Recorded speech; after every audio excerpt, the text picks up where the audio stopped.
ઘરે ગાંઠિયા બનાવતી વખતે ગાંઠિયા કડક બની જતા હોય છે, પણ આજે હું તમારી સાથે લોટ બાંધવાની પરફેક્ટ ટિપ્સ શેર કરીશ કે જેનાથી ગાંઠિયા દરેક વખતે બહારથી ક્રિસ્પી અને ખાવામાં એકદમ સોફ્ટ તૈયાર થશે.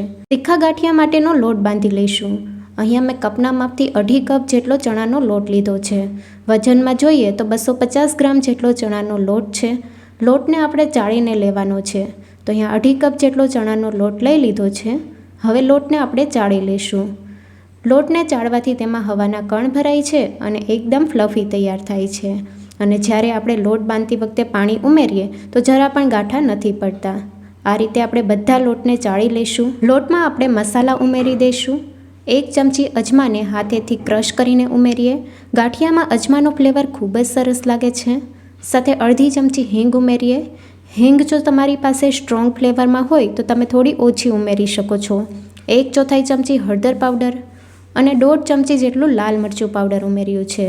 જો તમે તીખું ઓછું ખાતા હોય તો તમે કાશ્મીરી લાલ મરચું પાવડર પણ ઉમેરી શકો છો.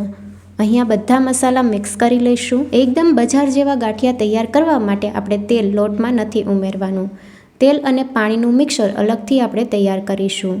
લોટમાં મસાલા બરાબર મિક્સ થઈ ગયા છે. હવે મિક્સર જારમાં 1/2 કપ પાણી ઉમેરીએ. 2.5 કપ લોટ સાથે ફક્ત 1/2 કપ જેટલું જ પાણી ઉમેરવાનું છે. 2 મોટી ચમચી જેટલું તેલ ઉમેરીએ. તેલનું પ્રમાણ બહુ વધારે નથી રાખવાનું. તીખા ગાંઠિયા ક્રિસ્પી હોય છે એટલે તેલનું પ્રમાણ આપણે 2 મોટી ચમચી જેટલું જ રાખ્યું છે. 250 ગ્રામ લોટ સાથે 1/2 કપ પાણી અને 2 મોટી ચમચી તેલ. સ્વાદ પ્રમાણે મીઠું ઉમેરીએ. સાથે 2 ચપટી જેટલા ખાવાના સોડા ઉમેરીએ. ખાવાના સોડાથી એકદમ ફરસા ગાંઠિયા તૈયાર થશે. સોડાને એક્ટિવેટ કરવા માટે અડધા લીંબુનો રસ અથવા તો 1 મોટી ચમચી જેટલો લીંબુનો રસ ઉમેરીએ. બધી વસ્તુને બરાબર ગ્રાઇન્ડ કરી લઈશું. તેલ અને પાણી સાથે આ રીતનું મિક્સર રેડી થઈ ગયું છે. તો કલર તમે જોઈ શકો છો ચેન્જ થઈ ગયો છે અને બધી વસ્તુ બરાબર મિક્સ થઈ ગઈ છે. તો તૈયાર કરેલું તેલ અને પાણીનું મિક્સર આપણે લોટમાં ઉમેરી દઈશું. બધું ઉમેરી દઈશું અને બરાબર મિક્સ કરી લઈશું. એકદમ પરફેક્ટ માપ સાથે આપણે ગાંઠિયા માટેનો લોટ બાંધી લઈશું. ઉપરથી આપણે પાણી ઉમેરવાની જરૂર નહીં પડે. બધી વસ્તુ બરાબર મિક્સ કરી લઈએ અને એકદમ પરફેક્ટ ગાંઠિયાનો લોટ બાંધી લઈએ. તેલ અને પાણીના મિક્સર સાથે ગાંઠિયા માટેનો લોટ બાંધી લીધો છે. લોટના 2 ભાગ કરી લઈશું અને લોટને આપણે મસળી લઈશું. તો 1 થી 2 ચમચી જેટલું જ પાણી ઉમેરવાનું છે. લોટને મસળતી વખતે બહુ વધારે પાણી નથી ઉમેરવાનું. જો લોટ વધારે પડતો સોફ્ટ થઈ જશે તો ગાંઠિયા તળતી વખતે તેમાં તેલ ભરાશે. એટલા માટે લોટને બહુ વધારે સોફ્ટ નથી કરવાનું. 2 થી 3 મિનિટ જેવું થઈ ગયું છે.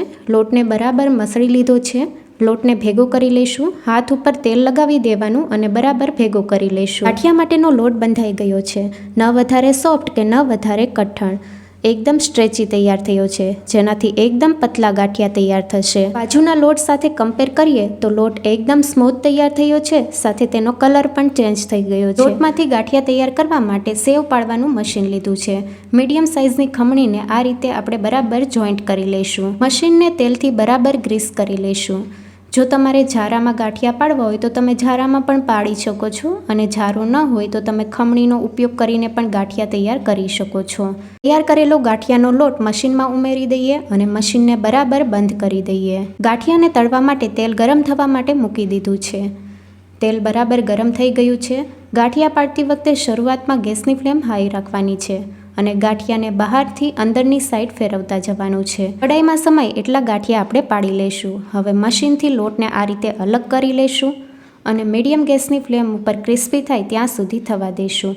શરૂઆતમાં ગેસની ફ્લેમ હાઈ રાખવાની છે અને પછી આપણે મીડિયમ ગેસની ફ્લેમ ઉપર થવા દઈશું. સાઈડ ચેન્જ કરી લઈશું અને બીજી સાઈડથી પણ થવા દઈશું. તેલમાં હવે જરા પણ બબલ્સ થતા નથી. મીન્સ કે ગાંઠિયા અંદર સુધી બરાબર તળાઈને ક્રિસ્પી તૈયાર થયા છે. જારાની મદદથી કાઢી લઈશું. ગાંઠિયા ગરમ હોય ત્યારે જ આપણે સંચળ પાવડર સ્પ્રિંકલ કરી દઈશું. આ રીતે આપણે ગાંઠિયા બીજા પણ પાડી લઈશું.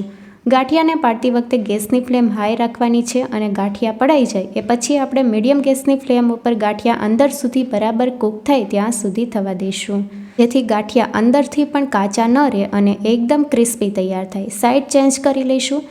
તેલમાં બબલ્સ ઓછા થાય એટલે ગાંઠિયાને આપણે છારાની મદદથી કાઢી લઈશું. તો આ રીતે બાકીના બધા ગાંઠિયા તૈયાર કરી લઈશું. તૈયાર કરેલા ગાંઠિયાને હાથેથી તોડીએ તો બહારથી એકદમ ક્રિસ્પી અને અંદરથી સોફ્ટ તૈયાર થયા છે.